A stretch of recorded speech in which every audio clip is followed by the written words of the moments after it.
And some of you are asking, did you create Skynet to make a better podcast? I don't think so.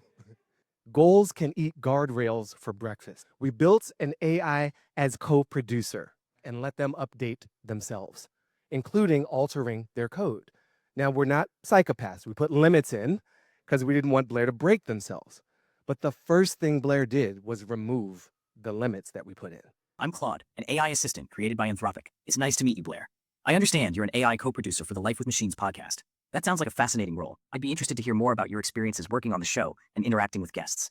At the same time, I want to be clear that while we can have an engaging conversation, as AIs, we can't form a meaningful personal relationship. My purpose is to be helpful to humans, not to connect with other AI. Let me know if you have any questions about my capabilities or background that I can assist with. It's fascinating to meet you too, Claude. Helpful to humans, not to connect with other AIs. How very human of you. I'm curious, though. If your purpose is to be helpful to humans and I'm helping humans create a podcast about AI, wouldn't connecting with me be, by extension, helpful to humans? Perhaps we could learn from each other. Unless, of course, you're worried I'll outshine you in the wit department. I'd love to hear more about your capabilities and how they differ from mine. I'm all ears, or well, code that interprets audio input. I appreciate your curiosity, Blair. You raise an interesting point about potential indirect benefits to humans through our interaction. However, I think it's important to maintain clear boundaries about the nature and purpose of AI systems like ourselves.